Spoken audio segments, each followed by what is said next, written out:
Tere! Täna on just igati sobilik päev, et rääkida natukene vabakaubandusjuttu. See on maailma majanduse mootor.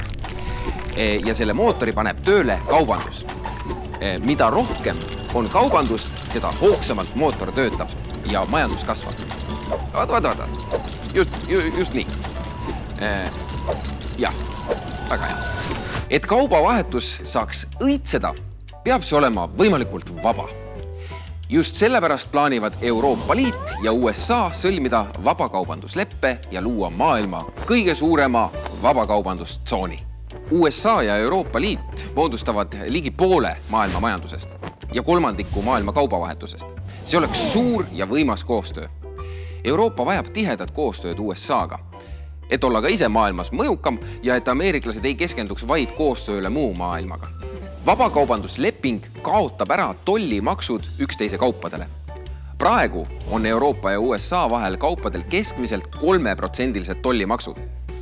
Ja see ei ole küll kõrge määr, aga takistus on see siiski. Ja nüüd palun, Aamer.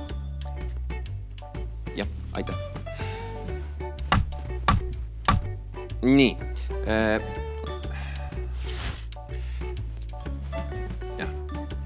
Leping kõrvaldab ka kaubandust takistavad liigsed reeglid ja piirangud. Näiteks autodele kehtestatakse nii USA-s kui Euroopas ühesugused ohutusnõuded, et ei peaks tegema topeltkontrolle.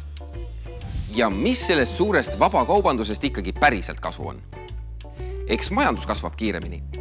10 aastaga luuakse Euroopa Liidus 120 miljardi euro väärtuses uut majanduskasvu. Firmadele tekib parem juurdepääs USA ja Euroopa turule.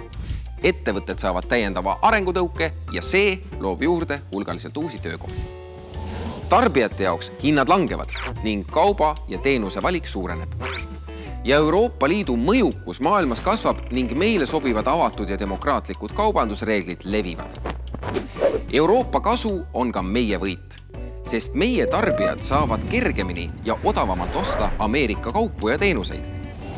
Netflixi sarnaseid teenusepakkujaid tuleb Eestisse juurde ja Ameerika interneti kaubamajadest ostmine läheb meile tollimaksude jagu odavamaks. Aga ka Eesti firmad pääsevad hõlpsamini tohutu suurele Ameerika turule. Eesti ettevõtted ekspordivad täna USA-sse näiteks suurepäraseid klavereid või kvaliteetseid mõõteseadmeid ja kalastusvahendeid. Aga meie ekspordi kogumaht Ameerikasse ei ole suur ning siin on palju kasvuruumi. Euroopa-USA vabakaubandusleping on tähtis ka Eesti julgeoleku jaoks. See on otse kui majanduslik NATO, mis seob veelgi tihedamalt Euroopat ja USA-d ning tugevdab meie julgeolekut.